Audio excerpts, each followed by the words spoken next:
Welcome back. Sports Tonight on Channels Television. We're still reviewing sports in Nigeria in 2016 as we wind down the year. Let's talk about club football in Nigeria, particularly the CAF Champions League and the CAF Confederations Cup. I mean, what a way to end 2016 when the draw was done, and then we saw the teams that Nigerian teams will be playing against. Let's begin with Ifeanyi Ubah and Wiki Tories. Almost no experience on the continental level. Does that worry you? Yeah, I mean, you need experience to play on the continent, but you can overcome that problem if you prepare very well. For these two teams, Austin, I'm apprehensive. I think out of the four teams that will represent Nigeria on the continent, Rivers United perhaps are arguably the most prepared. But for Ifeanyi Ubah, a lot of issues, and I think the biggest issue for them is the high turnover of coaches. This is a team that, have had about 4 coaches in one season. For me, it's not good. You need continuity. Why are we talking about TP Mazembe and other clubs that have dominated the African Club Championship? It's because of continuity. They've been able to retain some of their best players. You don't hear that their best players are leaving for other clubs in overseas. They motivate, and they have a stable technical crew. But for Ifeanyi Ubah, I think the reverse is the case. Unless they are able to, convince us that they have some things they have done rightly. But from what we have seen, Austin, and the kind of opponents they are going to meet in their first game on the CAF Confederations Cup, I think we have a lot to worry about. They brought in a Japanese coach who was in charge in the Super 4. He was in charge for only one match. The man said he was asked to leave by the chairman of the club, and he has since gone. Your Preko, the former Black Stars player, is now in charge. We don't even know whether he will be in charge of the team or he's going to be on interim basis. And we are hearing of players like Ismail Agata, who came mid-season, last season, leaving for Eyimba. Some of their best players are leaving. So who are the players that are going to be in the final battle to prosecute the CAF Confederations Cup? So the owner of the club, the management, and the technical crew must do something, and they must do it very fast. I agree with you. So that's the look on Ifeanyi Ubah. Let's talk about Rivers United. That's one team that came with a promise last season, because at the point, we thought the team was heading for calamity until that 3-match ultimatum was handed to Stanley Eguma, and then their season turned around. They went on to finish second in the league. Stanley Eguma says it's going to be very tough when they go against AS Real Bamako, and I totally agree. Yeah, I think he was being honest, Austin. AS Real Bamako heavyweights, as far as CAF Continental Championship are concerned, and Eguma, who is also a well-experienced coach on the local scene, has said it, and he knows. I think the way out is to prepare very well, and they have done that, Austin. They came to the Super 4 in Enugu well prepared. They played a lot of friendly games.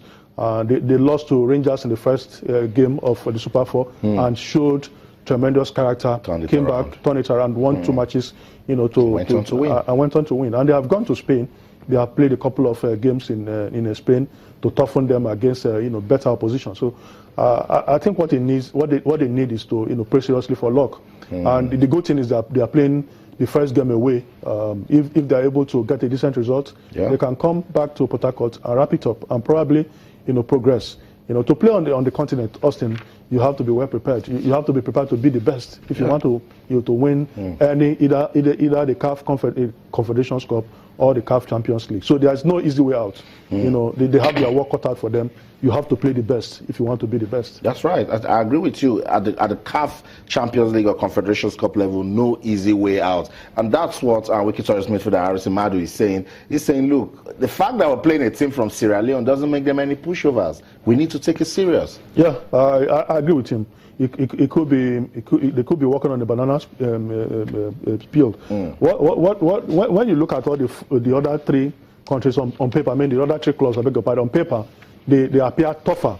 It appears that the opponents of Wiki Tories are easier, but that could be a very, very problematic opponent. I recall that Ocean Boys also, when they won the FA Cup back then, they played a team from Sierra Leone, a team owned by Mohamed Kalon. the most famous player from that country. And it was quite difficult. They eliminated, Ocean Boys. So wiki tourists must, pick some vital lessons from what happened to Ocean Boys. And, they too have problem of stability. Yes, they play good football, they have young players, but the coach that won the ticket for them left for Aqua United. They brought in Baba Ganaru, and we hope that they've been able to do, as much as possible, to go far on the continent. They must take it one game after the other. When you take care of the Sierra Leoneans, then you can talk about the next stage. And when you realize the opponents, you can start working, for that what they are going to throw at you, the way they play, and every other factors on the continent. Apart from playing on the pitch, Austin, you need also other logistics problem. Exactly. You need to book your flights on time. You need to look at the hotel facilities. That's right. Because now when you are going for away matches, CAF rule says the away team will take care of the accommodation, unless you go into agreement with the other clubs to take care of the accommodation at home, and they will also take care. So it's not mandatory for the home team to take care of the accommodation. So all these things must be put in place. That's right, because some of these teams, they're not even used to this sort of arrangement. Absolutely. So this is a big test. It's not just the football on the field. Yeah. It will test managerial competence, the backroom staff, everyone, the technical crew, everyone will be tested. Let's just talk briefly on Enugu Rangers. Do you have any fears? We've seen them play good football, but on the continent, do you have any fears? Yeah, I don't have any fear, Austin. Rangers have shown tremendous character. They play good football. They have players that are very fast, young players. They link up play, the hold up play by some of their players. Very, very wonderful. And if they can replicate what they did last season and improve on it, I really don't have any worries about Rangers. Yeah. Imama has also shown that he's a very brilliant coach, and everything is left in the hands of the management and the financiers of the club. Like we have said on the case of Wiki Tourist Austin, a lot of plans, preparation, arrangements. You have to arrive, the venue of the game on time. We have seen clubs in this country representing, playing on the continent, arriving few hours to the game or a day before the game. So all these arrangements must have to be tidied up, and so that the players can give their best all the time. So that's it. All of this talks just makes us ready for the start of the new season, January 15th. Yeah, January. There's a game actually on January 14th. Okay. Yeah, there's a game on January 14th, but all the other games played on January 15th. Okay, so that's it. We're waiting 2017 because football fans in Nigeria cannot wait to see what happens to local football, because we were treated to good football in 2016. Let's see if it will continue in 2017. All the best of luck to Nigerian teams that will be taking part in continental football. Let's move on with the show now. Talk about the English Premier League. What a story we saw in Boxing Day fixtures. Victory for Arsenal, victory for Manchester City. Respect to Kelechi Iheanacho scored today. And also Chelsea, they are still on that roller coaster ride. What a story. Antonio Conte, what is it doing to Chelsea? Chelsea fans, let's talk tonight on the program. Let's run through some of the results. Watford had a chance to win it, but didn't win it. Troy Deeney finally scored his 100th goal for the club. They played 1-1 with Crystal Palace. Chelsea defeated Bournemouth by 3-0. So no surprising. That's what we're expecting, an upset. It didn't happen. Arsenal, fantastic display by Foster. The West Brom goalkeeper kept on stopping the Gunners. Olivier Giroud didn't give up and eventually got the lone goal. Arsenal won that one by a single goal. Burnley defeated Middlesbrough by a single goal. Now, the struggle continues for Leicester City as they lost at home to Everton.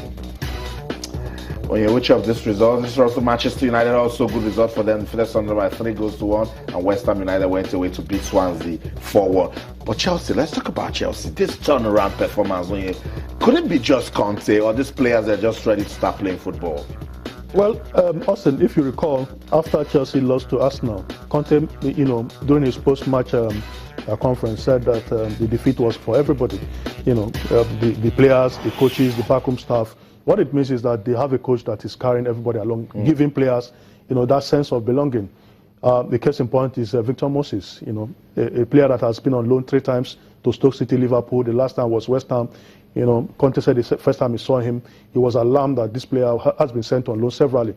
He's beginning to give confidence to a lot of players in the Chelsea squad, and they are repaying him back. That is the way to go. When you give players confidence, when you try to tell them that you have a place, you have a future in this club, they are going to give you the best. Come to think of it, they are not short in quality. They are not bereft of quality. So what happens is that the coach must begin to instill that confidence, that mental toughness, that champions mentality that he brought from Juve, and that for me is what has turned this Chelsea team around. We can talk about the tactics 3-5-2. He tried to experiment at the beginning of the season. Yeah.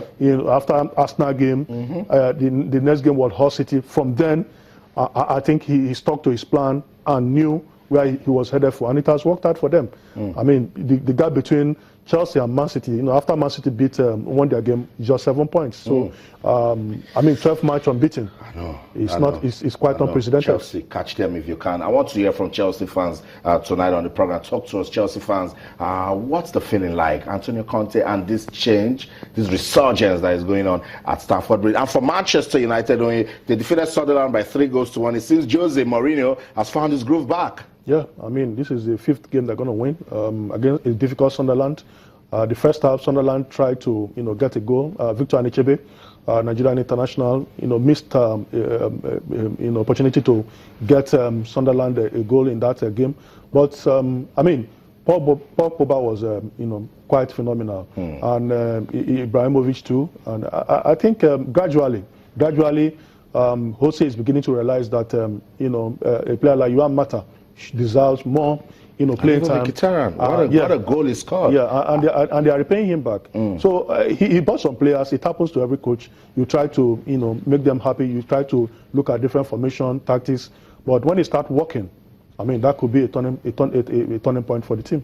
So good wins for Arsenal, Chelsea, Manchester City. Manchester City, let's give a shout out to Kelechi Iheanacho. Maybe this again will just tell Pep Guardiola, this is that missing factor towards your team's victory. Yeah, I think I was particularly alarmed that in the absence of Aguero, Kelechi was not starting regularly. But one good thing about one asset that he has is that every opportunity is well utilized for Kelechi Iheanacho.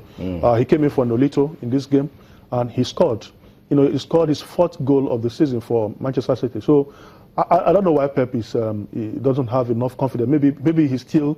I think he has told. I saw a report where Kelechi said he told him to look at the videos of Lewandowski and how Messi plays. Perhaps Pep is trying to prepare Kelechi Iheanacho for the future, knowing that he doesn't want to put him under tremendous pressure. But this player has shown that each time he was given the opportunity to showcase what he's capable of doing, he has delivered. And I just pray that every time he has that opportunity, he continues the way he has been doing, scoring the goals, assisting. He almost scored the 2nd goal, even though it was credited as an own goal. Yeah. We're happy for Kelechi. He has shown that. He has replicated that in the national team. As long as he continues to do well for Man City, we hope that he continues to do well for the national team too. So best of luck to Kelechi Iheanacho, Victor Moses, and in fact every Nigerian player in the English Premier League. Let's just take this message on Twitter. It's from Chiodeze Ebe. It says Zeji is a true veteran, so I'm not surprised he has never been owed salaries. NFL should make education of players on should educate players on the importance of getting lawyers, and I think that's very important. On the governor's belt, Chiodeze is saying the governor's belt is a brilliant idea to bring back boxing glory days. I was impressed by fundamentals shown by the kids. Fantastic. We also like it. Also, we must say thank you so much for coming. Thanks for having me. Always a pleasure. Always a delight to have you around, Onyebuchi Nwachukwu. And to you, wherever you are in the world watching sports tonight on Channels Television, remember you can keep talking to us. We'll get in messages. Don't worry, we'll read them tomorrow on the show. On Twitter, it's Channels_Sports. Facebook, Channels-Sports. That's the show. To come away again, just remember, it's the season of love. Show some love to someone close to you. Touch lives positively, and as you do so, remember, keep talking sports. Bye for now.